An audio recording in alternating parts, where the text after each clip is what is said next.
So breaking news tayo, 2 hours ago actually, ay lumabas na rin sa mainstream media, syempre Borlog ang beauty ko. Ang patungkol sa positibo ng pagkakaroon ng Coca-Cola o pulburon ni, ayan, pwede na natin siya talagang ipinpoint na pangalanan. Alam niyo naman yung mga may pera, pag sinabi mong, nagpulburon, i-deny at kakasuhan ka pa. Diba? So ano nangyari ngayon? Okay, balikan natin. Di ba few days ago lang ipinakita ko sa inyo ang result ng tanto ko pero wala pa, di ba? Mail kasi nung di ba? Ito, panakita ko to sa inyo. Ayan, pwede ko nang sabihin talaga, hindi na tayo tawag diyan, hindi na tayo magpatumpik-tumpik pa. So, balikan lang natin dahil ako po ang nagpasabog nitong tungkol kay tanto ko na namatay siya sa singhot ng pulburon. Bakit kamo? Dahil si tanto ko ay kasama ni Lisa Tanas na isa sa mga entourage niya dito sa Beverly Hills, dito sa California, nung si Lisa Tanas ay nag-social climbing 101 at umattend doon sa pageant ng mga Filipino community at kasama ni Lisa Tanas ang Addictus, ang mga kaibigan niyang Addictus Benedictus. So syempre bilang isang vlogger o mga journalist, di ba? Ay nag-iingat din tayo na magsabi dahil ito ay negosyanteng pamilya. Dahil pag nagsasabi ka ng katotohanan, ang isasampal sa iyo ay kaso. Ako po ang nag-expose nito. Sakay na naman yung mga alpotera, sakay kayo. Ngayon paano nyo ngayon patutunayan na nagsisinungaling kami? Lalo na si Cathy Binag na ang mga Marcos Jr. at ang mga amiga nila ay mga Judictus Benedictus. Naalala nyo? Okay, nung ipisinabog ko to sa inyo, nung may nag-message sa akin na mismo na mga nakaalam na kasama doon, okay, sa mga circle ni Lisa Tanas, remember that? Na namatay si Paulo Tantoco, ayan ang pangalan po, ito, June, kailan ba to? Ito yung sinad sa akin actually, pero papakita natin sa online yung result kasi available naman siya, June, okay. So anyway, alright. Ito wala pa nakalagay dito na siya ay tumira ng pulburon. Balikan ko lang yung history, no? Bago natin ipakita. Kung naalala ninyo, pinag-usapan ito ng buong mundo, okay? Ng buong Pilipino. Tapos sinasabi nila na may mukbang kukulong na ba, madam? Sabi ni Angel, na maharlika, ganyan-ganyan, fake news, ganyan-ganyan, da-da-da-da-da. Even ang NBI, okay? Ako ay hinamon na hahanapin ako dito sa kahit nasa Amerika ako ni Santiago dahil daw sa pagdadawit ko kay First Lady Zatanas. Ano na kayo ngayon mga jutang ginemis nyo? Dahil si Lisa Tanas, okay, kasama niya itong Tantoco na ito. Dahil ang asawa ni Tantoco, si Dina Tantoco Arroyo, na staff nila, ni Bianca Zobel, diyan, okay, appointed nila ito. So magkakasama sila. So anong ibig sabihin nito? Okay? Isang malinaw na katotohanan, mga kababayan, na itong si Bangag, ito si Lisa Tanas, ay ang circle nila talagang Addictus Benedictus. Isang malinaw na katotohanan na ang testimonya ni Agent Morales sa Senado, ang ngangabels ni Cathy Binag, na inalok siya ni Lisa Tanas ng pulburon, nakapunta siya sa bahay ni Lisa Tanas, ang circle nila, mga adik. Dapat yung mga alpotera at ang mga inggit sa alindog ko, huwag nyo tong itapik. Kasi ako nag-expose nito. Diba? Kasi Marika, ganito, ganyan. May nabasa kasi ako dyan. Huwag nyo to itapik dahil hindi to sa inyo. Hindi kayo nag-expose dito. Dahil wala kayong lakas ng loob na sabihin sa viewers ninyo o murahin ang mga buwaka ng inang Lisa Tanas at Bangag na sumisira sa kinabukasan ninyo sa pagnanakaw, sa pag-aadik. Huwag nyo tong itatapik mga puk. Tangina nyo. Right? Now, ano masasabi nyo ngayon? Dahil totoo ang in-expose ko sa inyo na nag-addict sila dito sa Beverly Hills. Remember this? Asan na yung panakot ni ano natin? Lahat ng panakot tinanggap ko sa ngalan ng katotohanan, mga jutang din na kayo na mga satanas. Ano ngayon, Lisa? Di ba sinabi ko na na-hold siya dito sa US for questioning? Remember that I told you? Anong ginawa nila? Maharlika, fake news. Hindi naman yun na-detain. Kinitwist pa nila yung salita ko. O, anong sabi ni, dyan, ni NBI? Tignan natin. Sabi ng NBI. Teka, share screen ko lang to. Mga palanda. NBI. O, ito. Pakita ko lang sa'yo. Balikan lang natin to, nakaraan. Para isampal sa mga jutang ginimas. Kailan nagsinungaling si Maharlika? NBI zeroes in on fake news bloggers troll. Ayan, no? The National Bureau of Investigation said Thursday, kailan to? March 13 to. March 8 na tsugi si Tantoko nakasama ng Team Bangag, Lisa Tanas, dito sa Beverly Hills. Sabi na niya dito, the Manila Bureau of Investigation, NBI, Thursday is plotting a plan of action in online purveyor fake news and disinformation, including those operation outside the Philippines. Speaking at the meet in the Manila Press News Forum on Thursday, NBI Director Jaime Santiago said, meeting by the NBI Cybercrime and Technical Intelligence Unit would outline the government's next move in going after fake news blogger and online trolls. Hindi namin palalampasin yan. Sabi niya, we will investigate this seriously. Okay, he said, have already identified several trolls and their supposed link to prominent personalities. Among them is a blogger who goes by the name Maharlika, supposed behind some fake news and malicious news. In the latest tirade, the blogger claimed the First Lady was detained in the United States where she had attended a function for a filmmaker.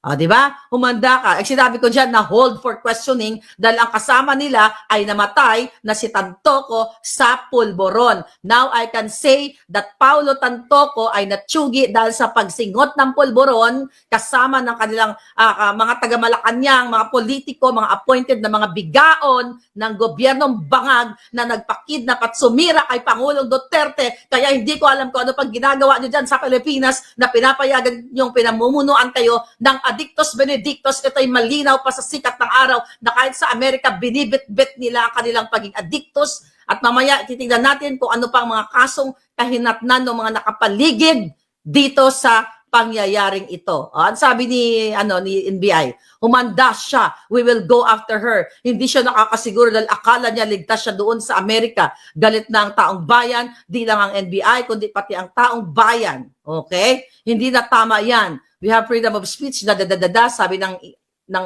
Jutang Genimes na Masyonda. Na what? Santiago, na what?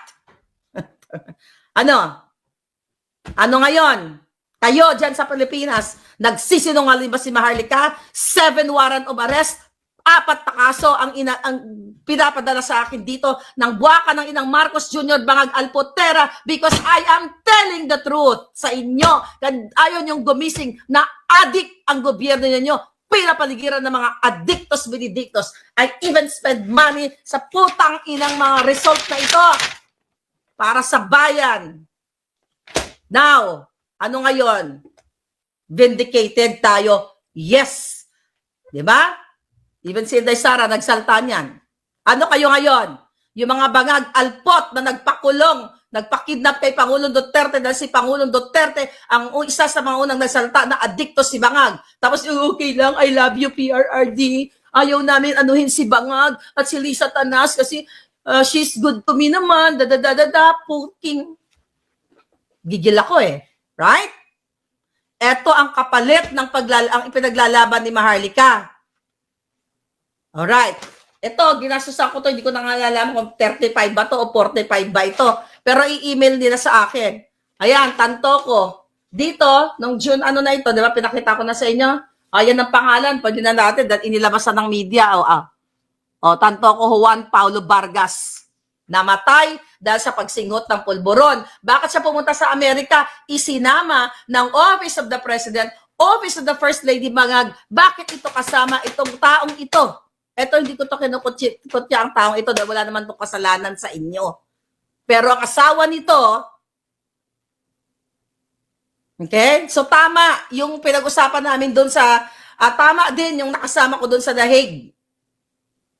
Okay? Well, I don't know if she still consider me as a friend. Kasi kumakampi siya sa Bangag, Alpotera. Diba? O, na-disgrasyada na. Tama siya. Kasi ano niya to eh. Son-in-law niya to dati eh. Kasi si Dina Arroyo Tantoco ay anak dati ni Iggy Arroyo. O, diba? Nagpagtsikahan namin ito na kinonfirm naman niya na addictus benedictus ito. Nagkamali ba? Tama naman siya. Napag-usapan namin ito sa hig. Pero ang bottom line dito, mga kababayan, okay ka na sana eh. Grace, you're fighting for what is right. But you're siding the evil people. And you know, and it's good. And it's good na hubaran ang mga pag-uugali ng mga taong hindi tapat sa ipinaglalaban. I thought pareho tayong pinaglalaban, but you're siding the Alpoteras. Really? And now, here. Tama ka, tama ako, tama ang report na addictus, you know, yung dati mong in-law ay namatay dahil sa pagsinghot ng cocaine. O ng pulburon pala. Now what? Here. At tatakutin ako, gugurgurin ako, dahil sinasabi ko sa taong bayan ng katotohanan. Ano na, mga military, mga polis, nga, si Lisa ang nagbitbit niyan. Okay, basahin natin dito, mga yawa. Oh, ba't ba ako nagagalit? Ang aga-aga, by the way. Hindi, nagagalit ako kasi wala kayong ginagawa, tahimik kayo eh.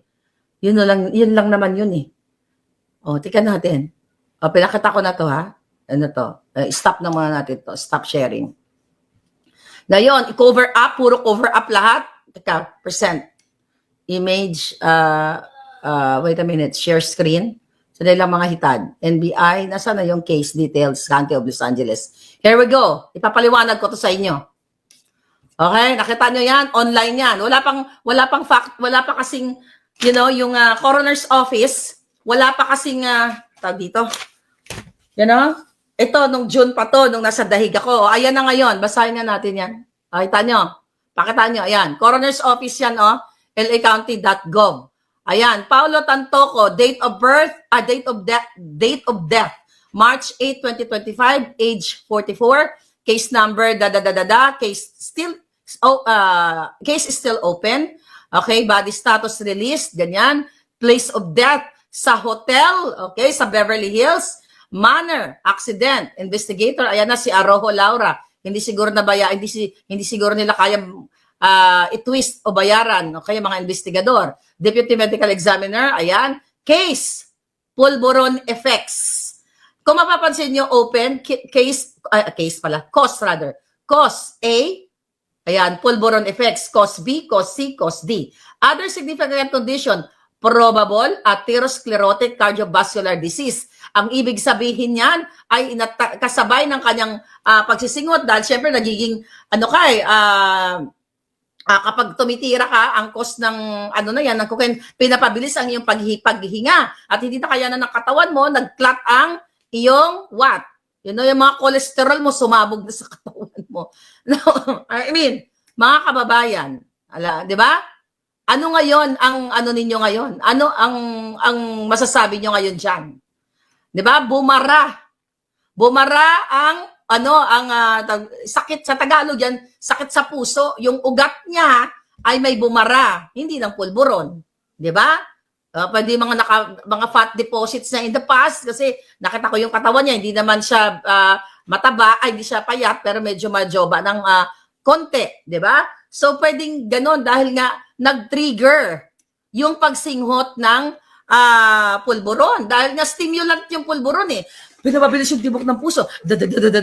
So, tumaas ngayon ang presyon ng kanyang dugo, kaya nategi. Siguro, kaya nagkaroon siya ng vasoconstriction. Meaning, mga kababayan, yung kanyang ugat ay lumiit dahil hindi nakayanan ng kanyang katawan. Now what? Ano ngayon ang mga susunod na eksena? Nakita nyo na, naibalita na. Mali ba si Maharlika? Ang media ba nag-ulat ng ganito? Lumalakas ba ang loob ng mga media? Ibig ang lalaki ng kanilang mga negosyo. They can fight against mga defamatory cases na yan. Pero maingat at duwag sila. Only Maharlika can fuck all of them. Lalo na ang mga bangag. Di ba? Lalo na ang mga bangag. So ngayon, mga kababayan, kung ganyan, okay? Kung ganyan ang mga eksena na nangyari dito sa Beverly Hills. Ayan?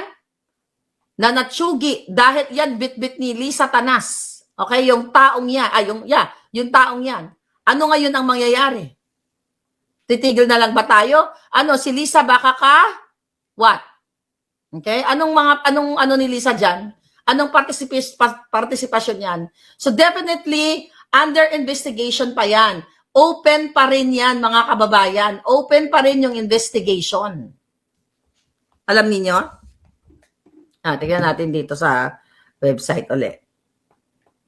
Okay? So, kaya sila hindi magkaso-kaso sa akin na hinahamon ko yan na si Bangag na Addictus Benedictus, mga palangga, saan na siya? Alright. Yeah, released. Okay. Ano sabi dito? Okay. Oh, grabe, ano? March 8, tumpak lahat. Ano natin dito? Anong pinagsasabi niya dito? Okay. Hindi nila nahilot. Kasi, by the way, yung investigation, ito ang dali lang. Tignan natin. Sabihin nyo sa mga, alpoterang mga jugaw, alpoterang mga bugaw, wag nila itapik to. Dahil si Maharlika ang nag-expose nito. Kasi di ba, fake news ako, wag nyo ito topic. Wag nyo ito topic, wag nyo pagkakakitaan to. Dahil si Maharlika ang may gawa. Si Maharlika lang naman nagtaya ng buhay dito eh. Hindi naman kayo, sumasawsaw lang kayo. Dahil wala kayong guts, wala kayong tapang, wala kayong balls, para kalabanin ang pinakademonyo sa Pilipinas na si Bangag, si Lisa Tanas, si Romualdez at ang mga kasabwat nila. Oh, yung Okada bribery na yan. Oh, 'di ba? Si Lisa Tanas involved din yan. Sino ang nag-expose ng mga ganyan diyan? Sa kaguluhan sa Okada, Maharlika pa rin. Oh, asa na yung mga matatapang? O tapos ngayon, you're trying to what? Discredit me? Trying to sindak-sindak si Maharlika? Anong nakita nyo dyan? Saan na yun? Yung cause na yun. Nakita nyo yan? Cause? Ano yun? Hanap ko eh. Isa ba yan? Kung mapapansin nyo, mga kababayan, I have to educate yung mga nagpapaniwala sa mga... Ayan, cocaine... Itong pulburon. Yan, nakita nyo yan? Anong ibig sabihin yan? Cause A, cause B, cause C, cause D. Ibig sabihin yan, open pa ang investigation. Tinitignan pa kung ano pa yung other effects. Tinitignan pa yan. Hindi pa tapos yan, open yan. Kasi deferred ang nakalagay dyan eh. Deferred. Tika nga natin dito. Alright. Ito, here we go. Ayan, no? Deferred. Ayan, pending additional investigation. For more information, pending additional investigation, cases on security hold will not be displayed in the search results. Medical examination case information displayed populated on this website is public record and is subject to disclosure by the California Public Records. Alam nyo, kung sa Pilipinas to namatay, hindi natin to malalaman. Iko-cover up to ng Bangag administration. Sasabihin na lang nila, inatake sa puso. Pero dito, antayin natin kasi mag-i-email talaga ang coroner's office sa akin at ang Beverly Hills Police. Hindi nila kayang hilutin. Nakita nyo? Ayan, permado yan. Okay? Ano to? Dito, kompleto. Di ba? Alam nyo yan, yung mga taga-Amerika. Yung mga result, meron pang Espanyol. Kung hindi ka nakakaintindi ng English, mag-Espanyol ka na lang. Ganyan-ganyan. So, ayan, ginastosan to ni Maharlika. Para malaman niya mga result na yan, para ipaalam, Don Rolando, alam nyo yan, para ipaalam sa taong bayan na ang nilalabanan natin, Addictus Benedictus. Ang pananakot sa akin sa issue na to, lahat kinontak ko na pwede kong makontak. pero tikom ang bibig nila yung iba. Okay? Pero dito sa LA, alam nyo na. Dahil sa LA naman nagsimula ang balita na sila ay, sino kasama by the way? Ni Lisa Tanas dito nung pumunta siya. Yung mga cabinet secretaries. Hindi ko lang alam kung, I think si Jinggoy ba kasama? Parang pumunta din si Jinggoy dito sa anong time na yun eh. Sino pa? I forgot na. Sino-sino yung mga naalala nyo? Si Bukbukin. Si Senate President Bukbukin. Kasama sila nila Lisa Tanas at marami pang iba. Pero the bottom line here, hindi ko na kailangan pang isa-isahin kung sino yung mga kasama. Ito po'y malinaw na magpapatunay na ang circle talaga ng Addictus Benedictus ni Lisa Tanas, na kasama niya nag-party-party, di ba? May pinakita ko, million-million ng viewers yan. Doon sa Beverly Hills, gumaganon-ganon pa si Lisa, sumasayaw-sayaw, ay Addictus Benedictus, mga kababayan. Ngayon, ang question ko sa inyo, okay? Dahil lumabas na nga itong toxicology test na ito, di ba, pinaliwanag na natin ito sa inyo nung nakaraang araw, ano na ang gagawin ng ng mga bangag? Dahil naglabas na na ito ay may pulburon nga. Sinabi na ng medical examiner na itong itong taong ito ay kontaminado ng pulburon. Ibig sabihin, sinabi ko nga sa inyo na yung ihi niya, yung kanyang dugo, ang kanyang mga organ, based on the toxicology test, ay positibo. Kaya si Kuting, si Bangag Jr. at si Lisa Tanas, kung i-dissect nyo ngayon yan, at iharang nyo yung katawan, ilagay nyo sa coroner's office, sigurado kung positibo yan, 1,000,000%. The reason why I challenge them to file a case against Maharlika regarding that pulburon video, regarding that authentication, 1 taon nang mahigit, wala pa rin silang ikakasa. Bakit? Dahil si Maharlika ay itinataya ang alindog sa ngalan ng katotohanan. Now, Lisa Tanas, bangag! Ano na? Dadagdag na naman natin ito sa ating mga report. At